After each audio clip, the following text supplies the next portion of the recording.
Where the heck are we, Bud? Well, we're northwest of Tucson proper, just a little bit, just outside a little town called Catalina. And we're right against the base of the Santa Catalina Mountains. And we're going to follow this power line kind of northwest, up in the general direction of Florence, Arizona. You remember Florence from Big Dog's little experience. We're just going to try and stay off the pavement as much as we can here, at least for a while. And hopefully you'll like it. What are you riding here? That's a 2010 KTM 690 Enduro R. I've had it a little over a year now, bought it used. Did Utah and Colorado BDRs on it with Big Dog and Dingweeds. Been a good bike so far. Is it always this clean? Well, I have a reputation for keeping it pretty clean, but it's a lot easier to keep it clean out here. Beautiful machine. What a machine. All right, this will be a good...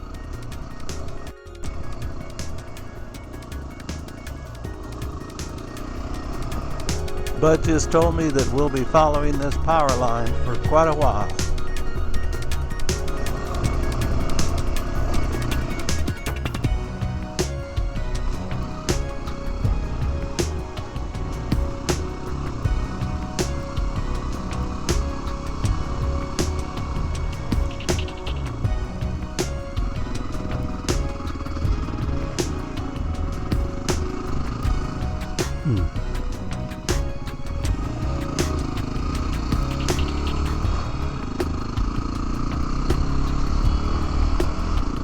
Well, the topography has changed, and we've been going through some wonderful curvy roads for the last couple of miles.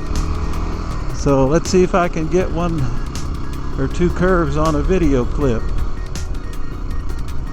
Bud's up ahead of me. Yeah.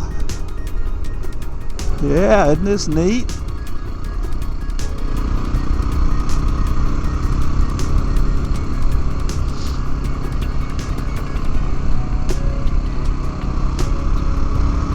We're just winding around out here. Sometimes we're going north, sometimes we're going west, like right now. That is the first car we have seen on this road.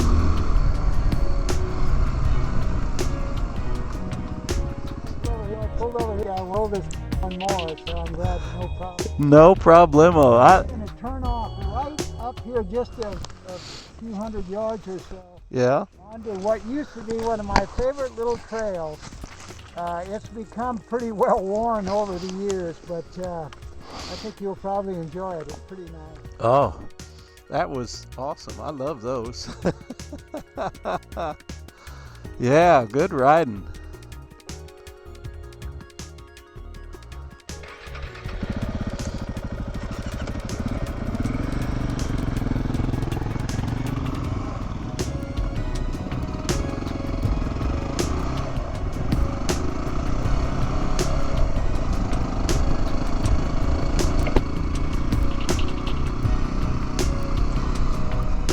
As soon as Bud gets up ahead, the dust will settle and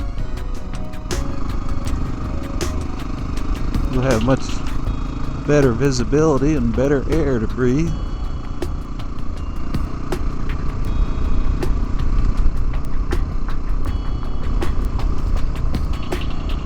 There's the turn he was talking about.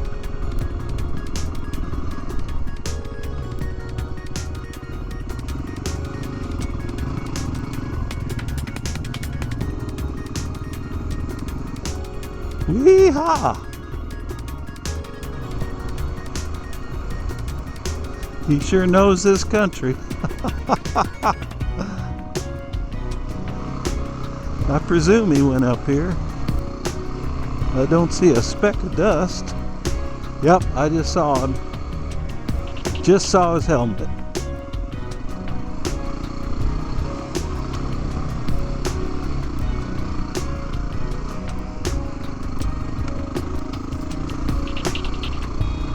I'm sure glad I put the new front tire on.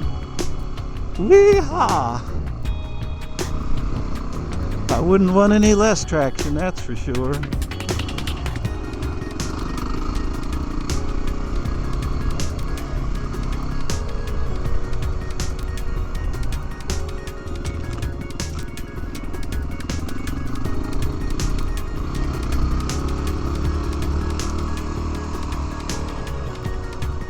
Bones. Them are bones. Wonder what they're bones of. So there's Bud up ahead again out there in the cacti.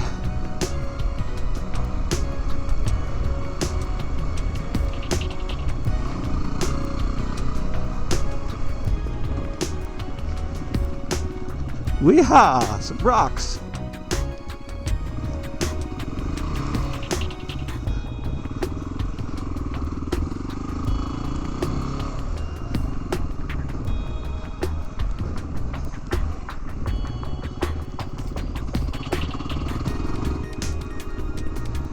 Isn't this pretty country?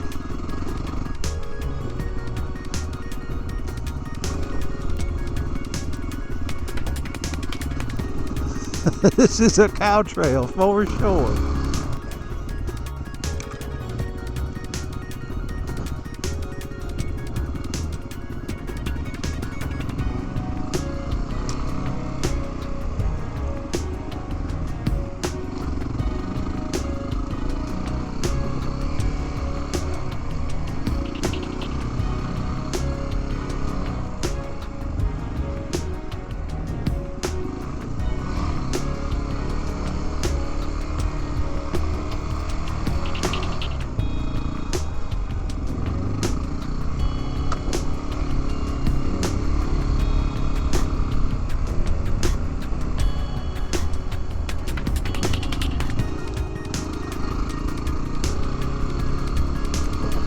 Oh, isn't this pretty?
Yeah?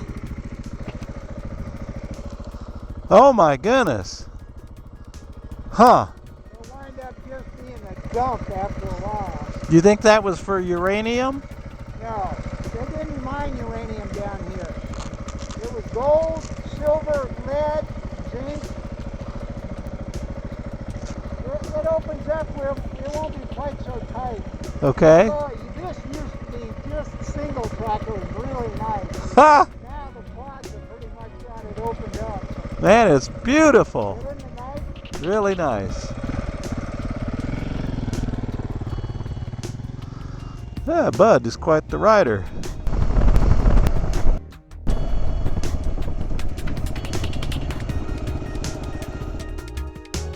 I'm good. Now that's Picacho Peak. We actually went by it last night in the dark. Oh. Barely see the outline of it. Yes. Anyway, it's a pretty prominent and famous landmark out here because it sticks up like that. It's odd. Picacho means peak in Spanish. Sleep? Peak. So we named it Peak Peak. Ah. Also, at the base of it on this side was historically the only civil, or the furthest west civil battle was fought right at its base. No. It was just mainly a skirmish, Actually won by the Confederacy. In actual numbers was only, I forget, 3 guys killed or something. It was an advanced scouting party of the California column that were coming over. Anyway, the Confederates actually, and there were mostly Confederate sympathizers here at the time, Southern sympathizers.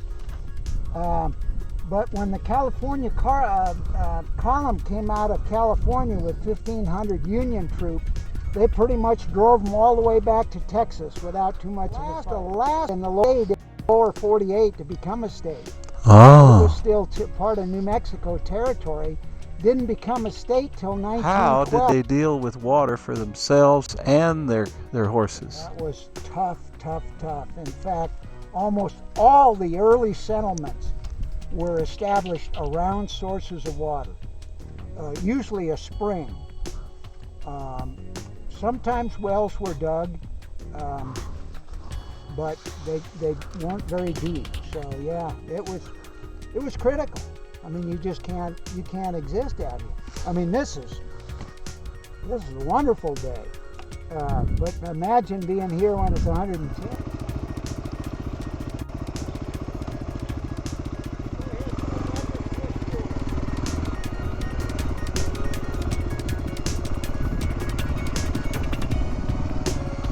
He said sometimes these cows will try to scoot through. We got to watch them.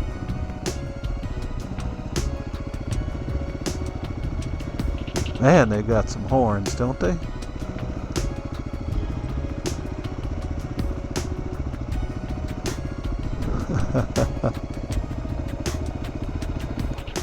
One of my sons came out from California one time. He rides dirt bikes, and right down here at this corral, a young yearling steer had tried and get out of the corral where the gate was, metal gate, and he got halfway out.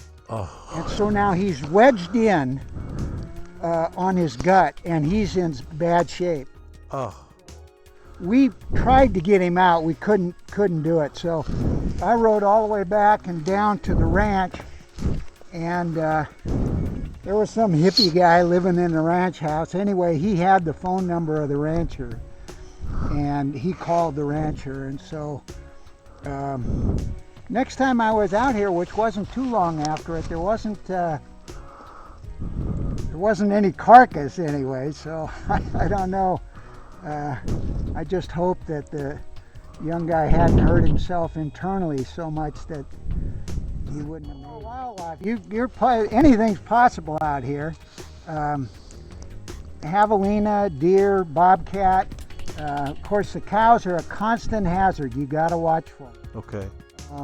Right back here, about a mile, there was one standing under a tree, and I didn't see him till I was beside him. One of the guys I ride with, as a crow flies only about 10 miles from here, we were riding fast, and we were almost back to the truck, and a big bull was laying under a tree, and when he heard my friend coming, he got up and bolted into the road. My friend took him head on, knocked him down, knocked the bull down.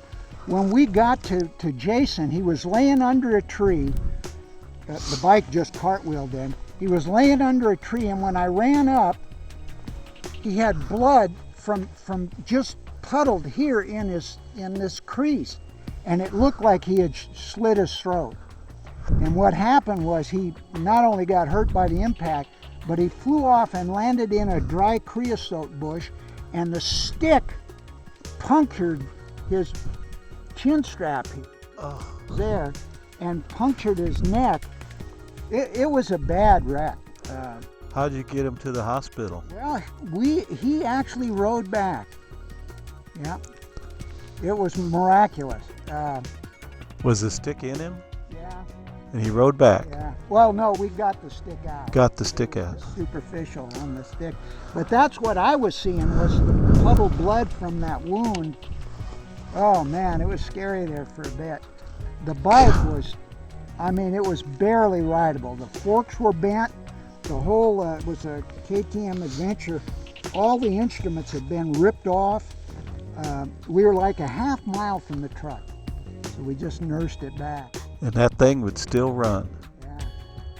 Oh, But the amazing thing to me, these bulls are big. There's some Yes. 1,500 pounders out here. yes. And he knocked it down.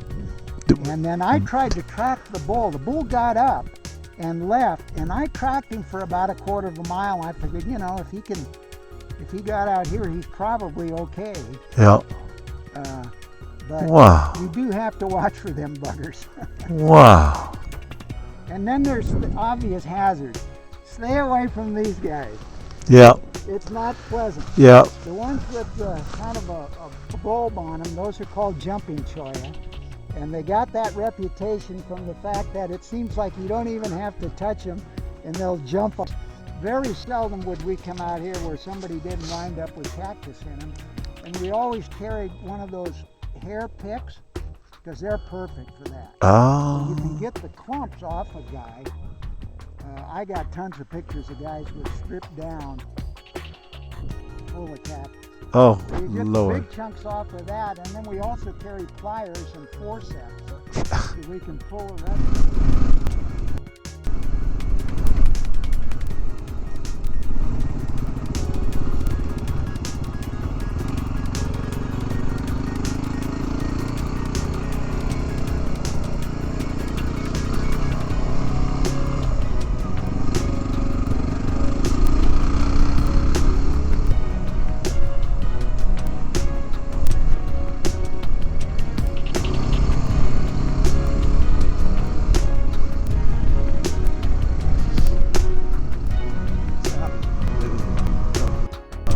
Junction of 79 and 77.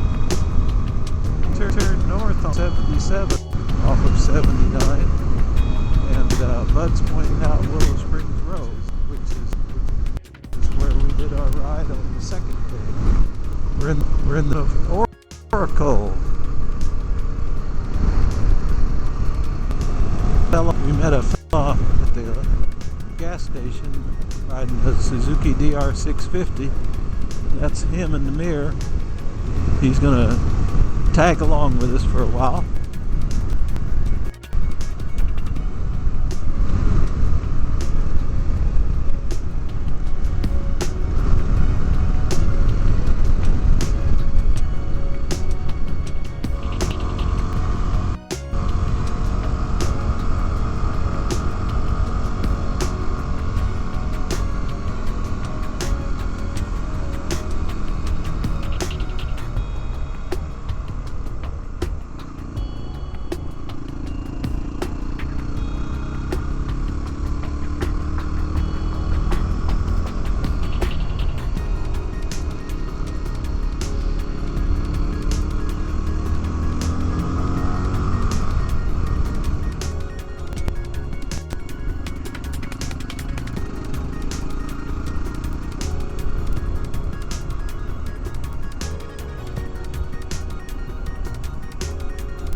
$10 a night, it says.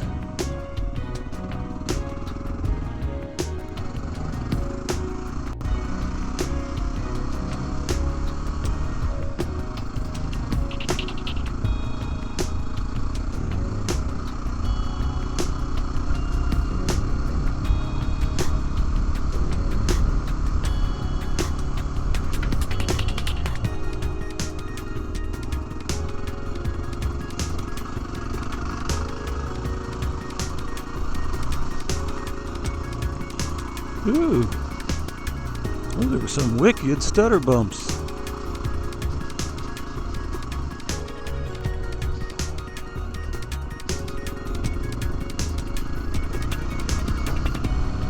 Wow.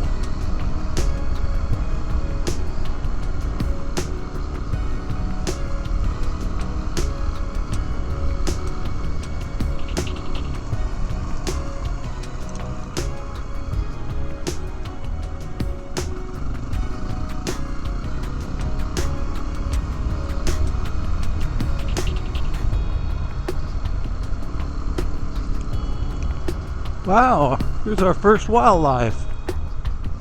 And it's wearing a collar. Hi, buddy.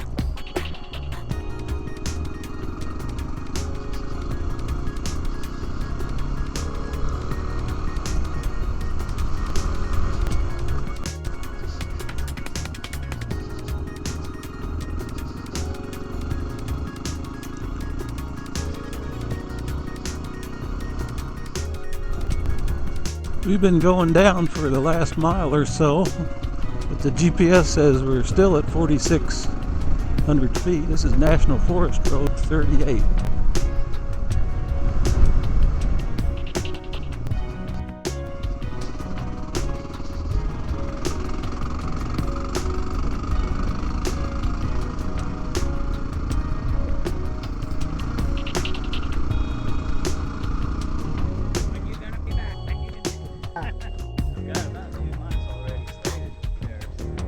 So is that what they call the haul road or the control road? Haul road. What's this called? The control road? And it goes to Mount Lemmon. And it looks like there's a dam up there. Yeah? They have worked that mine. Seems like every 3 years somebody's going to take it on and do it. And then it doesn't work out. And they've got a water tank up there? Well, they've got, yeah, they do have a tank on it. And there's a couple of little holding ponds. Is that Mount Lemmon that we're looking at? Not that. No. Lemmon's beyond it and it's much taller. Much taller. Okay.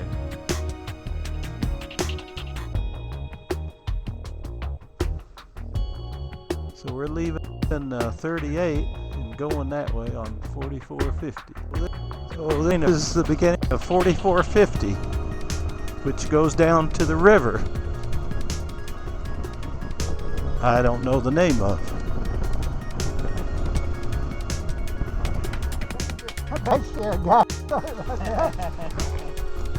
Not much you can do, just kind of hang back. We are, if we went down here just a few miles, you'd be at the town site of San Manuel. Okay. It used to be a pretty big mill there, pretty big smelter with huge smokestacks. I mean, hundreds of feet tall. And when they closed down the tiger mine, the mammoth mine, they took it all out. Isn't it one of the deepest fault-blocking mines or something like that? Yeah. Where they cut a tube and then they collapse it. Yeah. It's a great place to buy a house right now.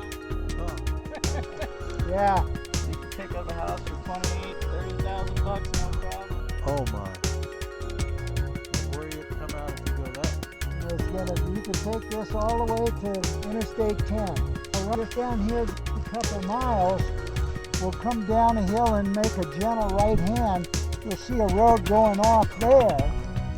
That's actually the river road continuing. It goes down and it crosses the river, a low water crossing, and then it stays on right beside the river all the way up, and it comes out to the highway 77 again. Dave, you've got Copper Creek out there. Yeah, there's an old mine in town up there, and Bunker Hill Mine. That used to be a nice loop. That's closed off now. I've been wanting to call that phone number that's on the gate. There's up that road that goes up Bunker Hill, and then up behind Sombrero. It goes all the way onto the high ridge in the Valley River. I've jeeped it in the years past. And it is a fantastic road, and there's spurs that loop back down to the road, Tom Rhodes Ranch Road. Yeah. And there's a gate there though. Yeah. Also. And I have been up above Sombrero there, and before you drop into Copper Creek, there's kind of a ridge road, and I've ridden that right up to a lock gate. Who knows? You know, but a guy, I suppose if he was diligent about it, you might find that some of this is accessible. Yeah. Not to the whole public necessarily. They don't want everybody going through, but Yeah, you know, I think the hunters cause a lot of problems yeah. out there, and number on that gate. Phone number. It says for access or something like that. And I've been wanting to call that phone number and say, hey, look, you know, we used to ride and hike out here. And, you know, can we just have access? Stop and take a breather and then say goodbye to Dave for today. I stay at the, you know, you've been through St. David a number of times. Yeah. The Holy Trinity Monastery. I've seen a sign there. That's where I stay. Oh, no kidding? Yep, and so I do a lot of work for the church and stuff there, I'm on the grounds, and just help take care of some of the older people that are, you know, that can't work as much anymore. They have an RV park back there, about maybe 15 spots. And a lot of the people have been coming for years. Yeah. You know, we've known them for years, but it's a neat little, you know, it's right on the river. I can walk right down to the river. It's a bird sanctuary, and I've got a little isolated RV spot underneath a giant black walnut, Arizona native pine tree. And the trunk is about this big around, and the canopy is every bit of 60 feet. Yeah, some of those old trees, if they had water, they got big. I'm a wood turner. I turn bowls and stuff, and I've turned some Arizona walnuts years ago. Alrighty. Strange rock formation, almost looks man-made, like a dam. Find out what that is.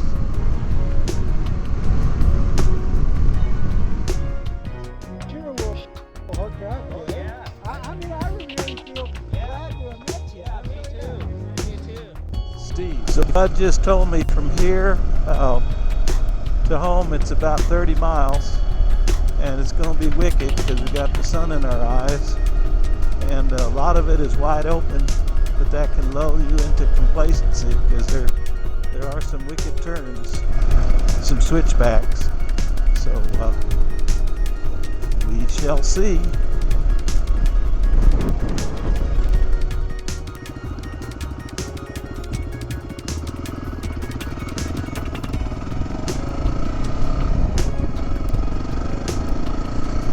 Bud tells me we're not going over that big mountain ahead. We're going to go around it to the right. And Tucson is slightly to the right. He said it's right directly into that sun is the direction of Tucson.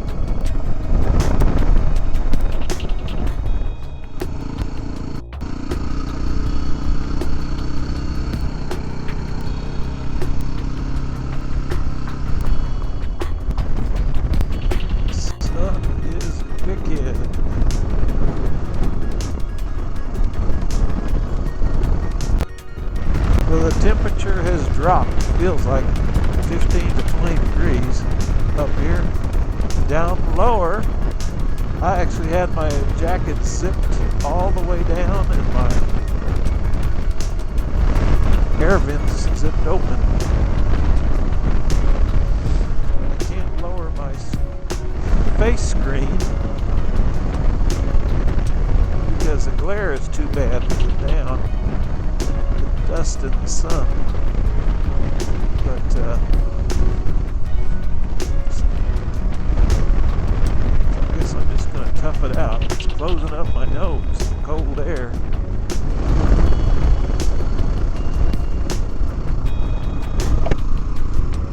There, I snapped it shut. That gives me a little relief. I've come to that I've already been on Thursday. So I know what the challenges are. And it was about the same time of day with the sun right in our eyes. Bud's up ahead of me, and in front of him is a pickup truck, and in front of the truck is a Jeep. So I don't know if he'll get around him or not.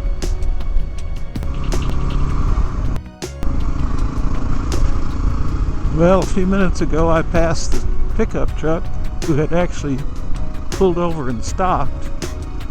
Then I caught up to the Jeep and passed him. He didn't pull over and make any room for me. Maybe he didn't even know I was back there. Won't be long before we see Tucson.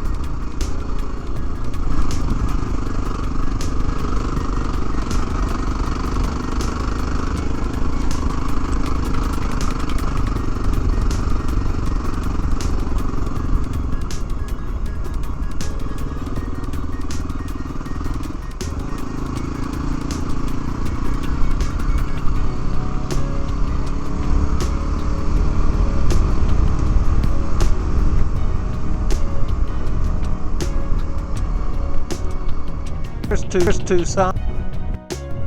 Woo. Somewhere in that sun and dust is Tucson.